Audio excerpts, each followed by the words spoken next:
Hey guys, how's it going today? Today I want to do sort of a two-part video. They're sort of hand in hand what I'm going to talk about. I'm first going to talk about my Lemon snare drum. It's 13-inch snare drum with a mesh head, and is a great electronic drum pad to use. I'm also going to talk about modules that have the switch layer function or play function, however you want to say it. And you know that different drum modules have different ways you can play the drum in terms of how it responds. So the switch is something to me that's essential, and I'll explain why and how it goes hand in hand with the Lemon snare drum. First, I want to talk about the Lemon drum, and bought this at Dolby Drums. Shout out to Cameron. Great dude, knows a lot about this, has answered all my crazy questions about equipment. And it's about $239 now, currently at Dolby Drums. And when you're looking at this in comparison, if you have especially a TD27 or a TD50, you know, one of the Roland modules that has the 3 ports for digital pads, you're going to save $600 buying this as opposed to buying a Roland PD140 PS, I believe it is, the PD140S DS. It's a lot of big words. The digital snare pad. You'll say to yourself, well, you're paying, $800 and whatever it is, $40 for this, digital snare pad. What does it give you? Well, it gives you the cross stick if you put your hand on the drum and play it naturally like a cross stick, which is great. And there's the 3 rims, no doubt. So you have that cross stick with your hand putting on it, and you have obviously you have your rim shot and you have your regular playing. Putting your hand on the sensor sort of scared me because I just feel like something like this is not foolproof and it could break. And I know that some people might be going ooh ah, but I don't know. Like when you see technology like this, I don't think it's ever foolproof. So that's number one, and number two. When you have a switch function in your module, whichever module it is, and I'm not just talking about any of them. In my case, it's the Roland SPD-SX Pro. If you have a switch function, you can get a cross stick, a rim shot, and a regular snare drum hit all in one, and on a pad like the Lemon. Now, you don't need a pad like the Lemon. You could use something else. But why the Lemon is cool is that it's kind of comparable to a Roland, I think it's the PD128 or 125, which is like a 12-inch pad. But it's the Lemon is bigger, 13 inches. And it gives you, I think, the same kind of triggering that you would get from a PD125 or a better Roland pad that's dual trigger. Those are the Roland pads that are just below the digital snare, and are probably the best pads they have that are dual trigger, and at a much cheaper price. And the way I have it set up is I play it softly, a little softer, and it'll generate the cross stick sound. And when you play it louder, like you regularly play a rim shot, you'll get the rim shot sound.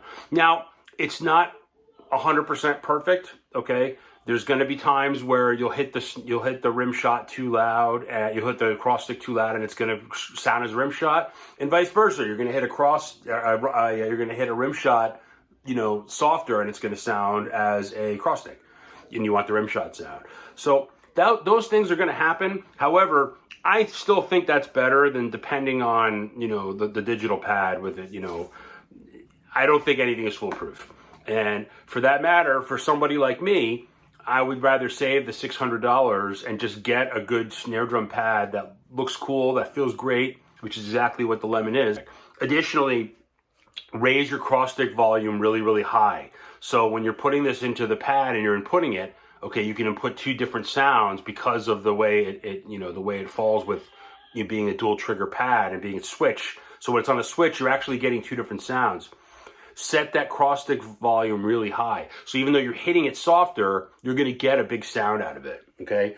The rim gain is not as important, but the cross stick volume, I think, is important because you want to get a loud cross stick sound even though you're hitting it softer, okay? Which is, ultimately what you want to do. And yeah, so I'm going to show you how it works, how to explain it, okay? But I think it's a really, really good value. Again, shout out to Dolby Drums, okay? And please get your pieces there that you're looking for this. This is going to be geared towards somebody who has just the module of a TD27 or a TD50. And even though you know, it's sort of ingrained, and we sort of think, well, those pads, you know, if you're going to have a great module like that, you might as well get a digital snare. And you can get packs and digital packs. I know they sell them together where you can get 2 digital pads. And I was never really a fan of the digital pads that much, believe it or not. I sort of like the regular, you know, analog plug-in pads with the 1/4-inch cables and, you know, making them work like that. So anyway, hope this video, again, is helpful to everybody and saves you quite a bit of money. And thanks again. Okay, so just some background on this a little bit. So for whichever pad you're using, it doesn't really matter. You want to make sure that you have layer A and layer B function, so you can do both, and that way you can have 2 sounds per each trigger that you have. So, for example, I'm on my regular snare drum head. I'm just going to tap the pad itself on the Lemon. I have a snare drum sound on layer A, and I have nothing on layer B because I don't need anything on layer B. If I hit layer A hard enough with a switch, I could get another sound on it, but I'm not doing that. So now I'm going to tap my rim, and now it's going to go to the other trigger, which is trigger 2, because it's a dual trigger. And you're going to see that on layer A, I have cross stick for layer A, and then the rim on layer B. And if you scroll up, we see that we're in switch mode for layer type, okay? Which is right here, okay? And my fade point is 90, meaning that if I made it lower or higher, the fade point is when I can then get that sound, okay? So I also have the dynamic curve to loud for it. That way it gets it a little bit louder, okay? And the cross stick, which is important to me. And, you know, because you can set the curve to anything, and if you want to set it to regular or loud one, linear, okay, but for me, I'm keeping it on loud too, just for now. Okay, so now that we have this, you see that we're on our regular rim shot. We're going to hit this hard. You can definitely have a rim shot. So here's the regular snare sound. Here's the rim. Okay, and now we're going to do the cross stick a little bit softer, and you'll hear the cross stick.